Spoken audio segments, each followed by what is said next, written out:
Y está con nosotros Soledad Barruti, que es periodista, autora de un libro que tiene un muy buen título, que se llama Mal Comidos.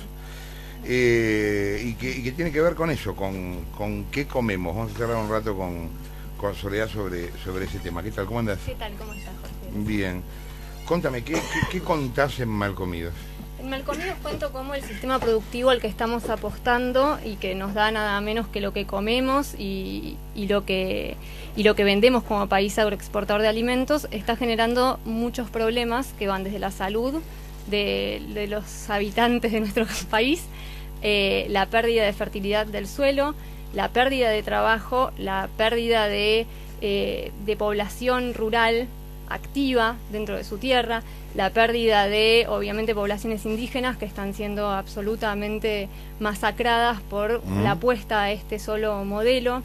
Pero ¿y todo eso por qué? ¿Básicamente por ausencia del Estado en el tema? Sí, bueno, por la ausencia y por el estímulo del Estado, por las dos cosas, ¿no? La presencia del Estado, cuando es presencia, estimula un solo modelo productivo, que en un país rural como el nuestro, donde no tiene ni un terreno muy pequeño, ni son desiertos las tierras, si no se apuesta a un modelo productivo que dé trabajo a todas las poblaciones que están habitando ahí, termina siendo desastroso, ¿no? Entonces hay ausencia y hay presencia todo el tiempo. Mira, yo leí la contratapa, la tengo aquí en pantalla, y hay algunas preguntas inquietantes que me gustaría transmitirte y que la escuchen bien todos, ¿no? ¿Desde cuándo los criadores de pollos no comen pollos? Mira, yo anduve por Crespo, que está autoproclamada como la capital avícola. Ustedes hablaban de pollos y de gallinas recién. Y lo que ves son dos tipos de productores. Por un lado ves grandes empresas con un montón de tecnología y en espacios donde se crían animales, pero parecen factorías en donde no sucediese nada relacionado con seres vivos ahí adentro. Y por el otro lado ves pequeños productores que tratan ¿Qué son los galpones largos con pollos uno al lado del otro? Ves galpones largos, ves gallineros gigantes donde 9.000 pollos, por ejemplo, hay un galpón en otro. No, más 50.000 pollos. Allá en el campo 18.000 pollos. Claro. Todos hacinados. Hay galpones que están hipertecnologizados, que parecen como plataformas de la NASA, y hay otros que intentan como ayornarse a esa tecnificación que se propone como único camino, y terminan haciendo como todo lo que pueden, viste, como mal y como recauchutando medidas y reciclando cosas. En el viejo día a día había pasado imágenes de eso, yo no me acuerdo ahora en qué contexto, en América hace muchos años, y era horrible verlo. Primero porque aparte los pollos se comen entre sí. Es muy siniestro. Y lo que está pasando, se asfixian además, todo el tiempo, porque cuando entra el chacarero al galpón, los pollos se asustan y salen corriendo todos, y al quedar todos amuchados se asfixian y van muriendo. Sí, y lo que pasa más también es que, o sea, este tipo de producción que tiene tan poco que ver con un sistema natural en el que vivirían esos pollos y vivirían en el campo, requiere de un montón de insumos, entre los cuales están a la cabeza los antibióticos, por ejemplo. Entonces se trata de animales que viven permanentemente medicados y que generan una proliferación de bacterias que están mutadas para resistir esos antibióticos, que afectan la salud directamente de las personas. En Alemania el año pasado hicieron un estudio sobre pollos de supermercado tratados que venían de estos criaderos intensivos, y encontraron que 1 cada 2 tenía bacterias para las que no hay cura. Y en Davos el año pasado, en el Foro Económico, se trató por primera vez qué pasaría si el mundo se quedara sin antibióticos. O sea, que esa duda llegue a un lugar como ese, es porque claramente el problema está. Ahora, ¿y antibióticos por qué les dan? Les dan antibióticos por dos motivos. Por un lado, porque es la única manera de mantenerlos con vida. Vos no podés tener, o sea, la naturaleza, casi que las enfermedades son hasta algo. Están hacinados. Claro, están hacinados y no ven sol, no comen nada natural, no comen. Perdón. Y por otro lado, porque los antibióticos hoy en día son promotores de crecimiento. O sea, los pollos no reciben hormonas, pero reciben antibióticos, porque los hacen engordar más rápido y más intensivamente. Perdón, de hecho vos haces mención en el libro de los pollos que andan como mareados todo el tiempo. Tambaleándose. Entonces los productores de pollos, cuando ven ese tipo de cosas, ¿no?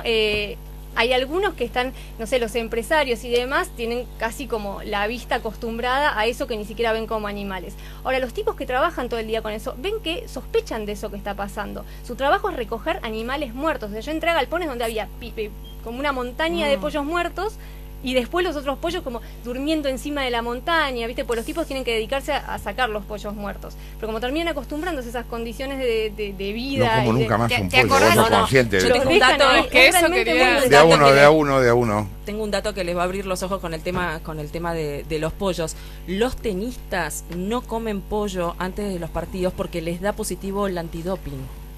¿Escucharon Porque bien? No, por la Por cantidad de comer porquerías pollo, por que la tienen los cantidad pollos. de medicamentos que tienen inyectados los pollos. No comen pollo antes Bueno, de listo. los partidos porque les da Pollo no positivo el comen, antidoping. listo. Es una Pollo. locura. Pasamos a otra cosa. No, Pollo no, pero no. pará, porque a mí, yo quiero hacer una quiero pregunta de decir- eso, porque justamente para mí todo este tema que ella toca, para mí estoy todo el tiempo buscando como cosas Sí, hechas sí. en granja, no sé, tengo como una obsesión con eso, pero es muy difícil, digamos, rastrear la ruta de un pollo para saber de dónde En viene. este país no hay... En como principio, ninguna en el trazabilidad de supermercado, nada. cada vez que compro un pollo siento que estoy comprando una porquería, ni hablar de una Los- milanesa de soja, que ahora después lo podemos El tocar. 99% de los pollos que se producen en este país y los huevos vienen de sistemas intensivos. Ah, eso no te se quería promueve ni se preguntar. estimula la agricultura familiar, el pollito en el campo. Eso, o sea, no está. Pero el pollito, porque yo en mi cabeza lo que creo es que el que compro en la feria es el fresco, el que te venden en las ferias estas que circulan por la ciudad, que en principio parece más gordo, parece Bueno, es un pollo hay. con más onda, los huevos también. o Hay sea, pollo parecen- pastoril. Cuesta creo un que vienen de una 50% granja, más. pero ¿eso puede ser o Cuesta no un existe? 50% más. 50% más el pollo que recibe un rayito de sol y no come antibióticos. Es un delirio realmente. lo que 35, tenemos, 35 ¿no? Cuando- pesos el kilo de pollo pastoril están vendiendo en este momento en las ferias orgánicas, Claro. ferias naturales, 35 pesos el kilo. Podés Bueno, y llegar yo voy a pagar decir hasta una 100 cosa que me pesos. parece importante. Los pollos industriales no solamente tienen esto, también tienen un 18% más de grasa, un 5% más de calorías, un 6% menos de proteínas, un 9% más de residuos minerales y un 30% menos de calcio que el pollo que vivía en el campo. Lo que pasa es que le ponen No, luz es- para que coma más y engorde más, pero no es natural porque va engordando y va comiendo maíz nomás. Lo tiene la gimnasia, aparte. Yo que viajo mucho a la costa por trabajo, paso ahí en la esquina de Croto por un feedlot enorme. Bueno, Y ese es realmente el segundo patético problema. ver hectáreas y hectáreas de campo detrás del feedlot que está sobre la ruta, porque es más fácil cargar las vacas, obviamente, no le van a poner el feedlot. Y detrás del feedlot, que debe medir 500 metros de ancho y a esta altura 3 kilómetros de largo, hay campo. Ocupado mucho por vacío. soja. Sí, sí, bien bárbaro. ¿Por qué no dejas pastar al pobre bicho? No, porque además eso Porque ahí genera ponen otro problema, no es soja. solamente que no paste el pobre bicho, es que el pobre bicho además abona la tierra, la fertiliza, le Claro, devuelve a la mejora tierra la lo que calidad se de la roba, tierra. lo que se roban los granos, porque obviamente si vos tenés una sola producción que está absorbiendo de la tierra lo que necesita para crecer, pues eso lo tenés que recomponer de alguna manera. No lo puedes resolver con fertilizantes sintéticos como se propone nada más, porque los fertilizantes sintéticos hay algunos que no existen. Fósforo vos no puedes poner, lo que se va de fósforo en la tierra se pierde. Vos podés poner nitrógeno, el nitrógeno también contamina. Todo eso tiene que ver con un sistema productivo que se plantea absolutamente ilógico. Nosotros se supone que en Argentina tenemos en el ADN la idea de la producción a campo de vacas. No sé, subvencionar los feedlots en un país en donde es el país que más consume carne, Claro. que tiene a sus vacas en campo, que eso tiene un sentido de producción sustentable, es como por lo menos preocupante, ¿no? Y que ¿Negra? los funcionarios son los dueños de los feedlots. Sí, Exacto. yo estuve ahí en el de Randazzo de Chivilcoy. Ah, bueno. Sí. Negra. Soledad, respecto de las consecuencias para alimentar, por ejemplo, vos alimentás a tu chico, a tu nene con pollo. ¿Se sabe acerca de las hormonas y antibióticos? No, ¿Qué hormonas consecuencias? no, tiene antibióticos y lo que se sabe es sobre este tipo de bacterias. O sea, el crecimiento de estas bacterias son una preocupación científica mundial. Así que acá lo que te dicen los productores cuando vos hablas con ellos, muchos técnicos también en off, nadie te lo dice como, viste que Ujú. ninguna persona ni que esté en un organismo del Estado en este momento te dice nada en on. Eso es increíble, desde la pesquería hasta cualquier producción.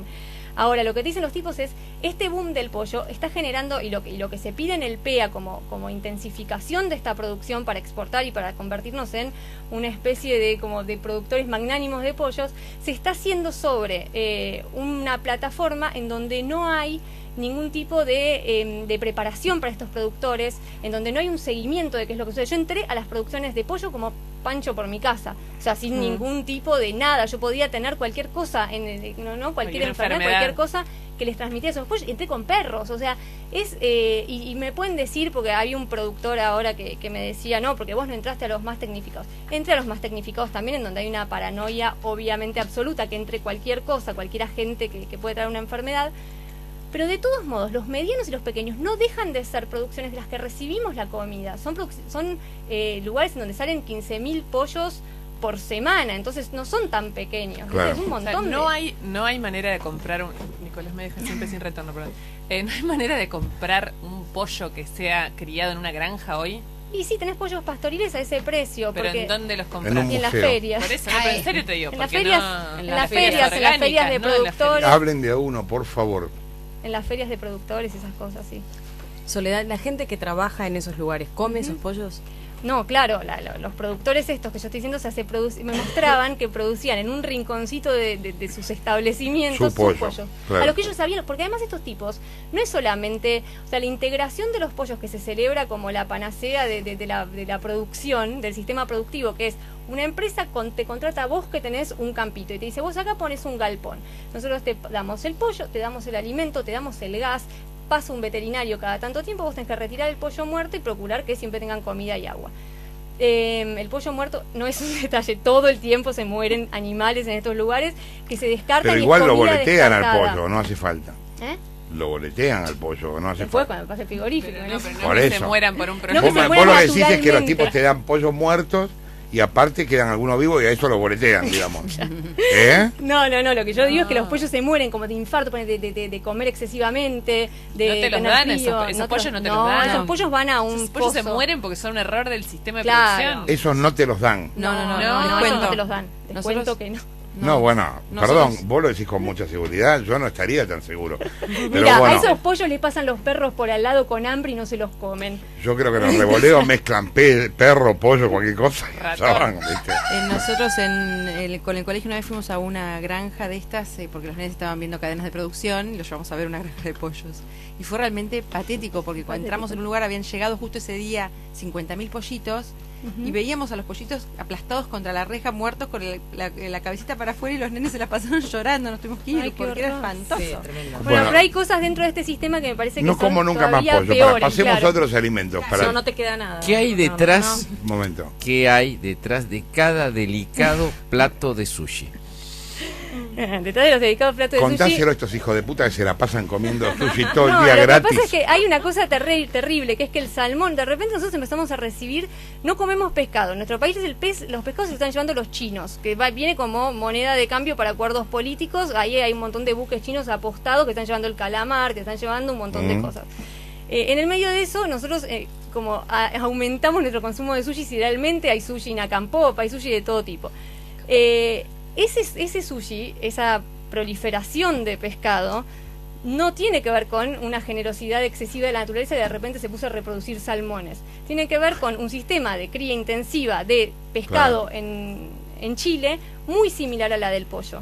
Los criaderos de salmones en Chile tienen que ver con que en un momento de la producción intensiva de peces, Europa intensificó sus barreras proteccionistas. Entonces Noruega mudó sus sistemas de crianza a un país mucho más laxo como Chile en el pinochetismo, lo instaló ahí y hoy en día producen pollos a gran escala dándoles Salmones. salmones, perdón, a gran escala dándoles lo mismo que se da a los pollos, antibióticos, maíz, porque los salmones estos ¿Comen maíz los salmones? Los salmones comen muchísimo. Entonces, ¿qué le pasó a Chile? Chile desabasteció sus mares para criar. Vos por 1 kilo de salmón tenés que matar 5 kilos de peces salvajes, ¿no? Eso generó una merma en el caudal de los peces, mares claro. chilenos, terrible. Entonces empezaron a darles maíz. Se conoce lo que se llama la tragedia del Blue Oil, ¿no? ¿Qué va a pasar cuando los mares se queden sin nada? Bueno, probemos darles maíz a los Pero que le tiran grano de maíz al mar y el tipo invoca pellets como los de los ¿Qué es pellets? alimento balanceado. Como el de los perros. Como las Exacto. escamitas de los pescados. No, ni Hecho siquiera, de maíz, como si no. fuesen como choricitos de cosas, porque el salmón es un pez salvaje, carnívoro, difícil de criar, difícil de producir, y lo mismo, estas lógicas productivas que responden a una idea de generar mucha cantidad de comida sin calidad para un consumo excesivo de los que pueden para comer. abastecer al mercado. Que Ahora, no tiene que ver con la solución al hambre y todo eso que se pregona, pero ¿no? y Que no ahí, tiene ninguna relación ¿y ahí directa cómo con haces eso. para conseguir un salmón que esté nadando solo por ahí, que venga? Bueno, y que justamente hay temporada de salmón, es carísimo, como se supone que tendría que ser un pez que es salvaje y que no es fácil de conseguir, ¿no? Ahora, en el sushi hay más allá del salmón, hay otras cosas que son... No, bueno, el sushi después es, o sea, yo lo tomo en el libro como el ícono de la producción alimentaria actual, de qué es lo que nos gusta. O sea, el sushi para occidentalizarlo se le agregó azúcar, se le agregó sal y se le agregaron grasas trans en forma de queso crema Filadelfia, claro, que es eso que a todos nos gusta comer en el rol. Ahora, el sushi de salmón acá, porque en el mundo en general es de otros pescados, ¿no? Claro, es, acá porque en Estados Unidos, en Europa rojo, es de atún, no es de... Sí. Acá es de... Bueno, y en Europa además están muy paniqueados. En la revista Science también salió hace poquito tiempo un informe en donde los científicos les decían a la ciudadanía que no recomendaban más de una vez por mes una comida de salmón industrial. Más aumentaba los riesgos de cáncer. Estamos fritos nosotros. O sea, eso en Inglaterra en la revista estamos Science, comiendo, ¿no? Esta gente va a tener cáncer inmediato. Acá en la radio estamos comiendo 3 bueno, o 4 en Chile veces los por mares semana. están un poco menos contaminados que en Inglaterra, pero de todos modos no deja de ser un pez que no tiene ninguna de las propiedades buenas que tendría ese pez si fuese salvaje. Puedes comer sushi y otras cosas como en algún Pero momento igual recomendaron. también los peces que están en el mar nosotros nos también gusta el tienen salmón. plomo, mercurio. Tienen, por eso digo, los Sí. mares Bueno, están contaminados. por pero eso no bueno. comen ¿Qué carajo nada. como pastilla de RF? Ya no hay nada. Le quiero hacer- sí, De eso. todos modos, nuestros mares están bastante bien. O sea, en vez de regalarle los pescados a un montón de países, nuestros mares, el litoral, tiene un montón de pescado que nosotros podríamos adueñarnos y empezar a pedir. En este país se sigue haciendo desde el menemismo y nunca se cortó, y ahora es peor porque encima dejaron acéfalo al único organismo que se supone que tiene que controlar eso, que es el INIDEP. Cuando el INIDEP empieza a mandar señales de alerta, igual que el INDEC, el INIDEP. Entonces, ese tipo de cosas generan que nosotros no tengamos acceso a la comida que tendríamos que tener, que tenemos derecho a tener y que podría hacer de este país un país un poco mejor comido, ¿no? A ver, sí. No, un tema que siempre toda la gente que cuando empezaba la onda de comer sano en las milanesas de soja, como que se suponía que comer las milanesas de soja aparte podían reemplazar Alguien a- que come una milanesa de soja merece que le haga mal. No, bueno, ¿sabes qué ricas que son cuando son ricas?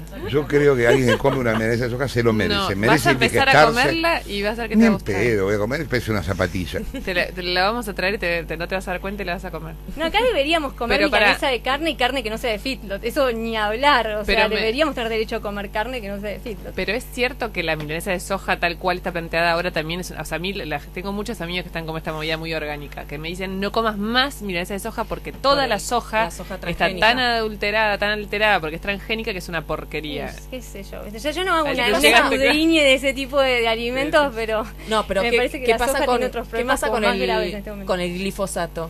Eso es yo creo que el problema más nodular de nuestro sistema de producción de alimentos, que es que estamos construyendo un sistema periférico a la única producción que le interesa extender al Estado, a tiene este que ver gobierno, con que es la política soja. agropecuaria, lo que Tiene decís, que ver son con dos política cosas, sí, sí. agropecuaria. La comida está cada vez más lejos, reducida a su mínima expresión, intensificada en lugares como estos porque no se puede producir de otra manera.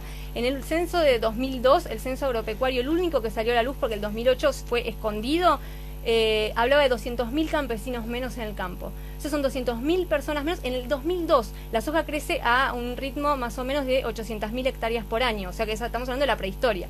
Lo único que se puede ver para tejer como hipótesis son ir por el interior y ver cómo crecen los barrios sociales, ver cómo crecen satelitalmente las villas y ver que eso realmente cuando uno entra y habla en esos barrios con las personas, le preguntas, ¿dónde vivías antes? Antes vivía en el campo.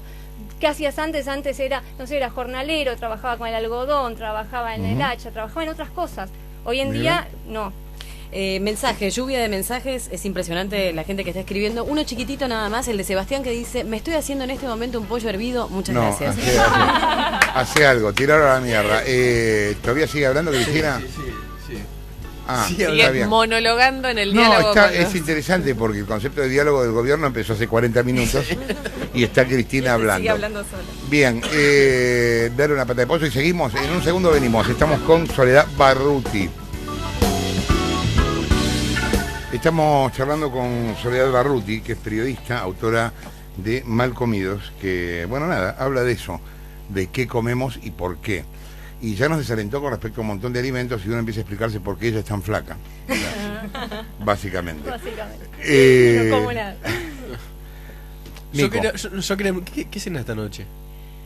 Ay, pero te lo voy a decir, va a ser re desalentador, voy a parecer una Bueno, ¿qué vas a fundamentalista y no es la almorzar? realidad, ¿viste? Bueno, ¿cómo comes? ¿Qué Comí comes? trigo con ensalada, pero era lo que había. Como lo Bueno, pero calenté. ¿qué comes? ¿Qué? No, como de todo, cocino mucho, ¿Dónde trato de no compras la comer comida? procesados, compro lo más natural que puedo, intento ir a ferias de productores, tengo un camioncito orgánico que me lleva comida a mi casa.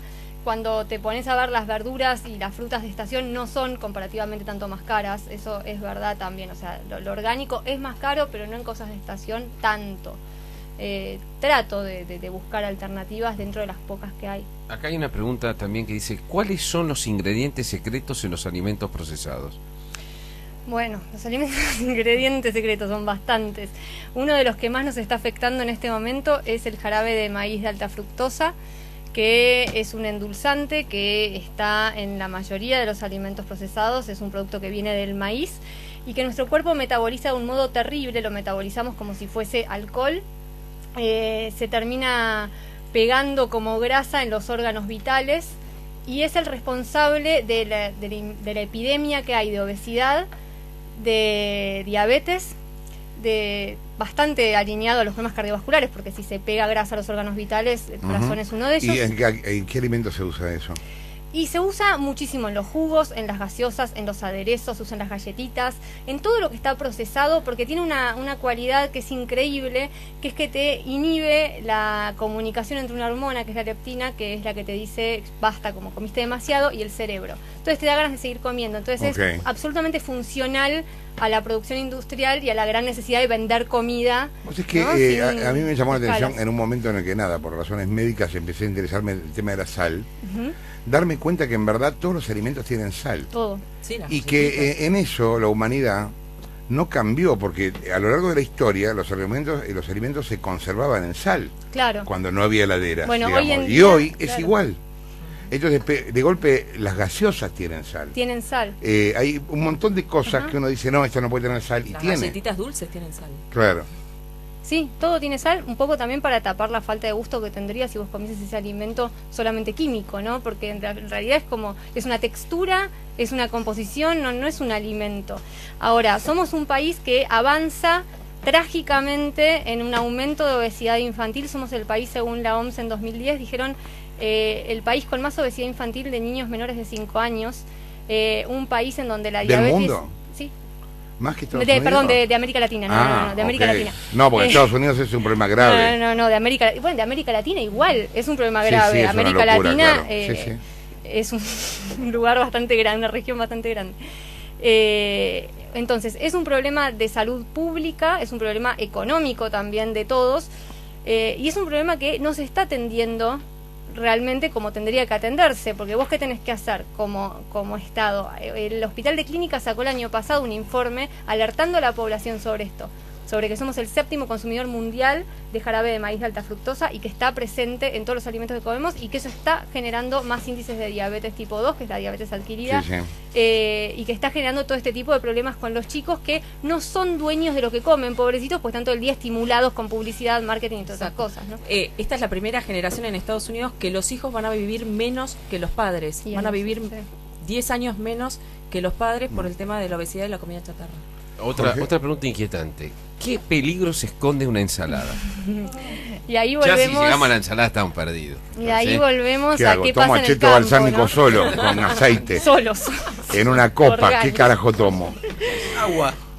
Ya llegamos al hueso, o sea, llegamos Depende a qué la agua. ensalada. No, la ensalada, yo visité muchas producciones hortícolas, visité a los productores son personas que viven por lo general en condiciones muy precarias, producen comida para todos pero no los vemos, no están, es como si no existieran, y producen sobre todo sin conocimiento. Entonces ellos, por ejemplo, a los venenos les dicen remedios, ellos dicen estoy curando a la planta.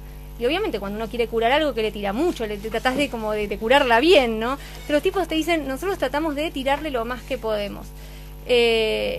nunca los visitan cuando los tipos se encuentran ante fenómenos en la televisión. De repente muchos me contaban que ellos se dieron cuenta que lo que usaban eran venenos cuando vieron en América TV un informe sobre agrotóxicos. Dijeron, nosotros nos está pasando lo mismo, nosotros también tenemos en nuestra quinta, cerca de donde trabajamos, gente que se muere de estas cosas. Entonces van y le piden al Estado que les dé algún tipo de capacitación. Una locura, pero bueno, es lo que pasa, ¿no? Entonces están habiendo algún tipo de movimientos y de capacitaciones y de reconversión de estos productores a sistemas de producción un poquito más agroecológicas.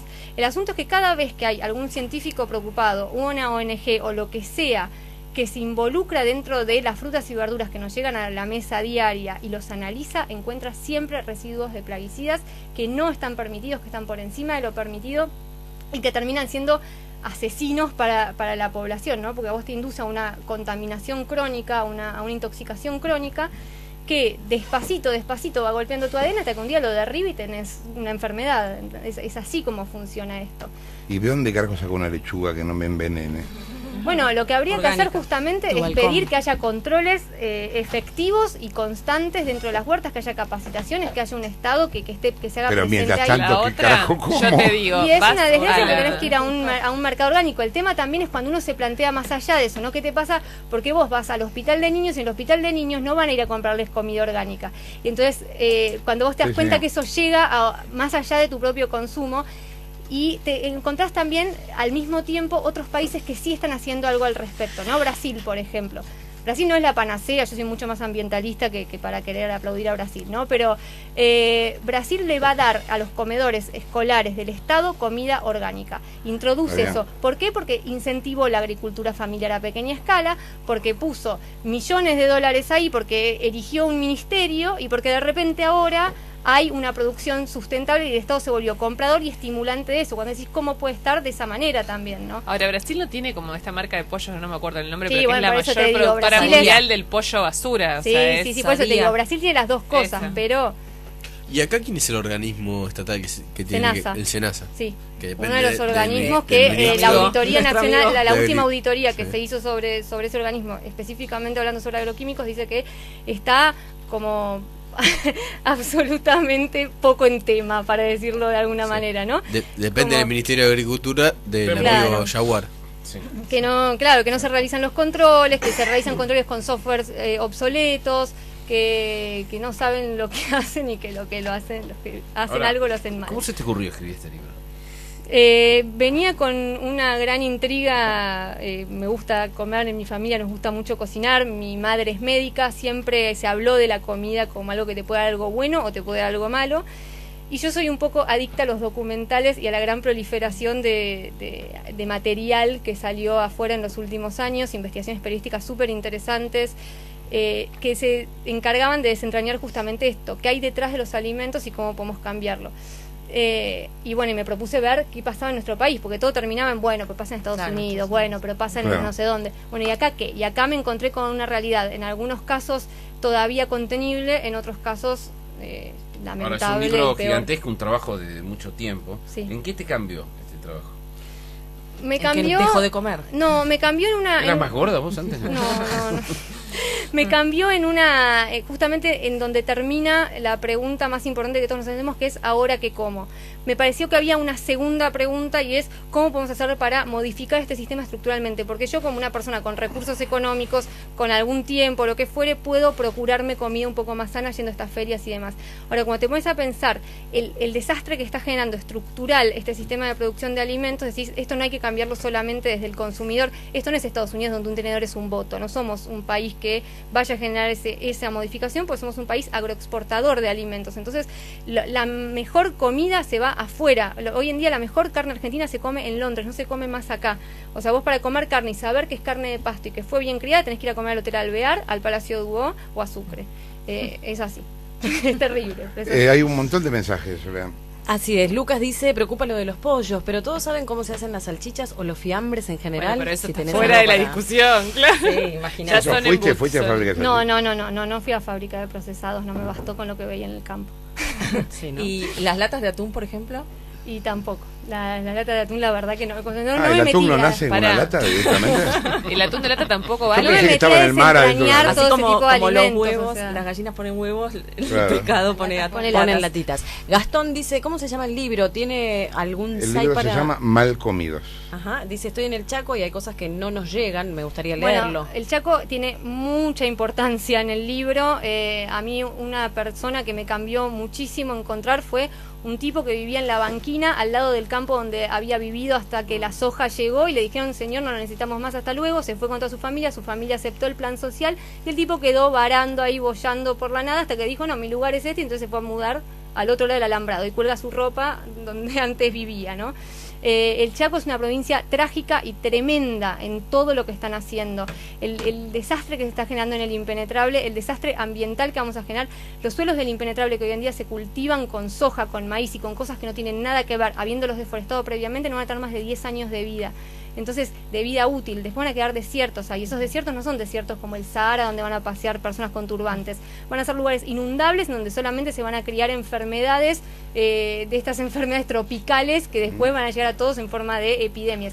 O sea, no hay que ser tampoco amarillista, pero hay que ver lo trágico donde lo trágico está, ¿no? Y lo trágico está acá en estas provincias. Dice Pablo, excelente entrevista sobre la alimentación actual. También vean y recomiendo un documental, recomienda que se llama Nuestros hijos nos acusarán. me lo dijeron, no lo vi todavía. Damián dice, es súper importante lo que nos estás contando, hoy en día no sabemos lo que servimos en la mesa, piden subir el audio. Herminia dice, no se puede comer nada entonces, mejor que nos diga qué podemos comer tranquilo, mejor que contar la porquería que comemos. Dice, ¿qué podemos comer? Bueno, podemos tratar de buscar a ver qué es lo que se produce en nuestras zonas circundantes. Nosotros estamos acá en Buenos Aires, vivimos en un lugar que todavía produce alimentos. Y podemos volver a hablar con las personas que saben de comida todavía, que son el carnicero, algunos productores que se acercan hoy en día a las ciudades, hay mercados y hay ese tipo de cosas donde tenemos la posibilidad de conocer a productores que intentan hacer las cosas bien.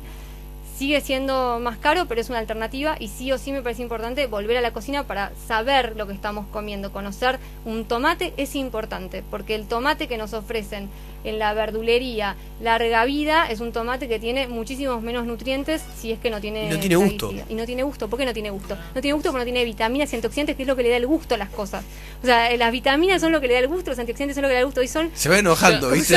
Como que crecen así, es ¿viste? súper recomendable a cualquier persona que cocine muchas verduras. Yo no digo nada sofisticado, una salsa. Yo he cocinado una salsa en mi casa con los tomates de la verdulería, con todas las cosas que hacemos siempre. Y una vez que estaba en una quinta que tenía una huerta, y directamente vos entrabas a la cocina, el olor que tenía todo era completamente distinto. Y el sabor, por ende, también es... Sí, Pues cuando lo se probás trata la de diferencia es abismal. conocer lo que tenés, conocer lo que hay, porque así no cualquier cosa, ¿no? Habría que aprender, se me ocurre a partir de todo lo que dijiste, a tener en tu casa, en tu balcón, un espacio chiquitito, por Es más que muy sea, por fácil más chiquitito tener que una sea. huerta. ¿Vos decís A cambiar mí la no me marihuana por tomate? Totalmente. A mí Por ejemplo.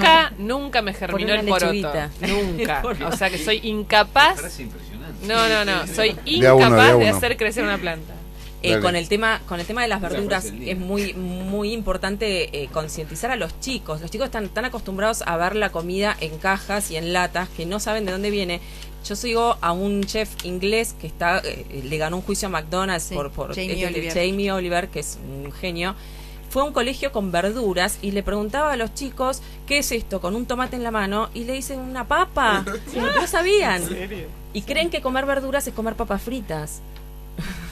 Tiene este chico y mucha gente, el mundo de los restaurantes están trabajando con esta idea de que cocinar no lleva tanto tiempo como se pensaba. Claro. Digamos, en 15 minutos vos podés hacer media hora una comida que vos sepas más o menos de dónde provengan los elementos originales que le pusiste. Y si encima cuidás dónde lo vas a comprar, claramente vas a ganar en calidad de vida porque lo que comes necesariamente te va a hacer más feliz. ¿Negra? Un mensaje más, Félix, que dice, te invito a comer a vos, preciosa, elegí dónde. Y Sí, bueno, nada, no fuimos. Gracias, Soledad, por haber Gracias, estado acá. gracias por invitarme. Soledad Barruti, el libro se llama Mal Comidos.